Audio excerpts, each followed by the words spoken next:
The chief editor of Health and Development magazine, and we are at the Hilton Hotel downtown. And with me is Shirish Patel. you are here as part of this organization with most people wearing white. They seem to be happy. The whole place is full of joy and happiness, and there is the lab going on, which is teaching about the science of what you believe and all of that. So, in a nutshell, can you tell me what this organization is all about? This organization is um, understanding the reality of life and how to be happy permanently, not temporarily. Everybody is happy temporarily. This we are looking for permanent happiness, and permanent happiness is not outside anywhere. It is within you. So we had a teacher from India, Gujarat, who discovered this permanent happiness within. His name was Ambalal Murjibhai Patel. He discovered, he attained the state of self-realization, which is to understand who am I. And once you are established in who am I, you can be permanently happy. And he found a very easy path to attaining this, and in which you get the experience of I am pure soul, and then the journey starts. A state where you do not feel the pain and unhappiness of the world, because you realize that I am pure soul and I am not this body-mind complex. So that in a nutshell is the teaching. What is the Akram Lab all about? So here we have an exhibition of Akram Lab.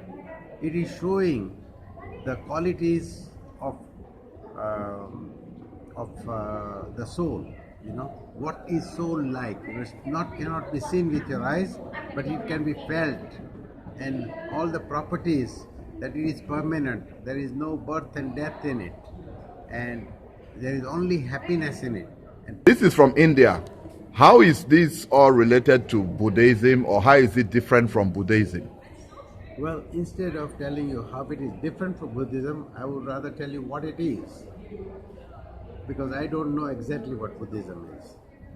This is, we call spirituality. It is not religion. It is to understand who am I and who runs this world and how to be established in this pure soul, so we can live this life with happiness, without conflict with our family, without conflict with the world, and how we can live the life without hurting anybody.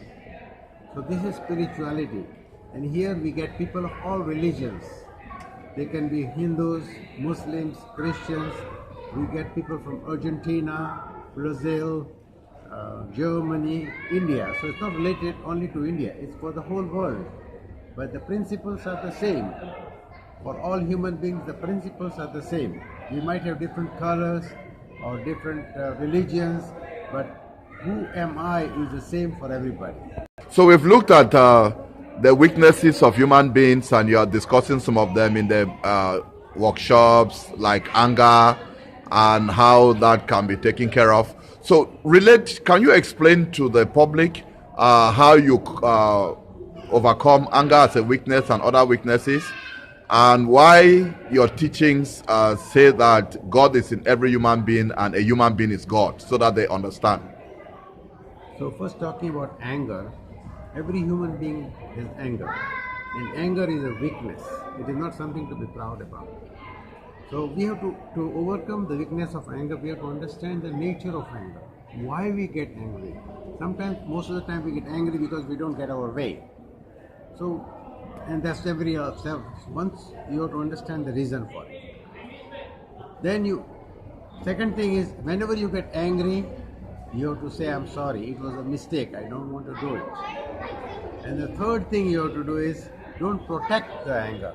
Suppose somebody says, hey, you are a very angry person. At that time say, no, I'm not angry, you are angry. That is, you are protecting anger. Instead of that, you should say, I should not get angry, it is my mistake, I should not get angry.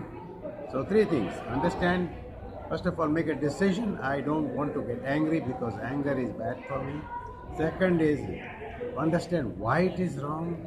And third is, do Ask for forgiveness for anger.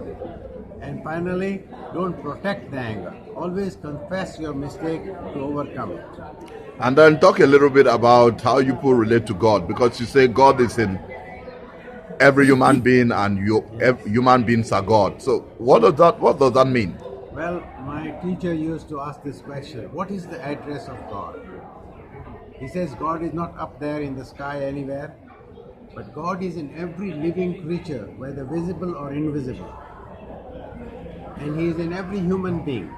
Only thing is, we are covered up with our ignorance, so we cannot see Him.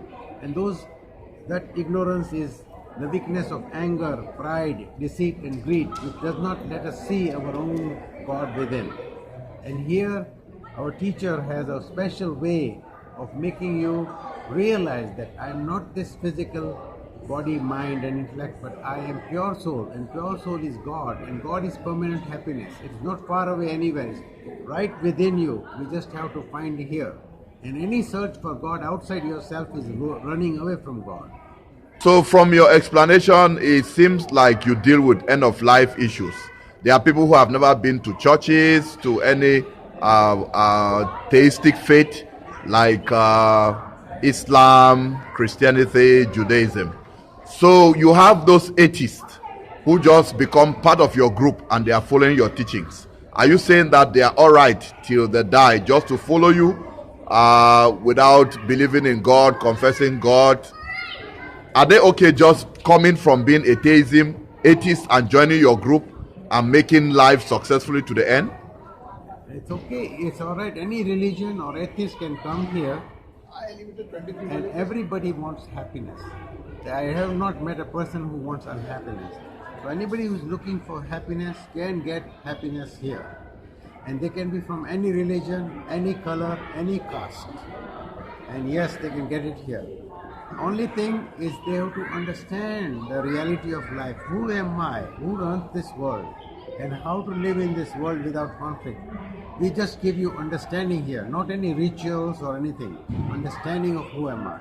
The final question to you is, we've been talking a lot on these issues, and you've made a lot of reference on spirituality and emphasis on the fact that you are a spiritual organization, not a religious organization. So what are the differences between a spiritual organization and a spirituality and religion? So religion, we have Christian religion, Hindu religion, Buddhist, they're all teaching all human beings to be better persons. From being bad to becoming good. All religion teaches that. But we are not teaching that only. We are saying we have to go beyond good and bad into understanding who am I really. God. I am pure soul. And pure soul is no good or bad. It is beyond good and bad. Let me explain you by giving you a very simple example. If you have dirty water, that means a human being filled with lots of bad things like anger, pride, etc. You can improve him by religion. You can make a person with less anger, less pride, and less hurting people. But you cannot make him 100% pure. In the same way, if you have this dirty water, you can make it clean, but it cannot be 100% clean. There will be always some impurity. So religion does that. And spirituality is not trying to make you good and bad, but making you understand who you really are. So what is water? Water is hydrogen and oxygen. There is no good or bad hydrogen and oxygen. It is pure hydrogen and pure oxygen. It's 100% pure. And this is water, which you're trying to make from dirty to good. So religion makes you a person good, and this takes you beyond good and bad into understanding who am I really. And the God in a murderer, God in a thief, God in a good person is the same. It's not different. And we try to focus on that which you are essential, not your body, mind, which is good and bad.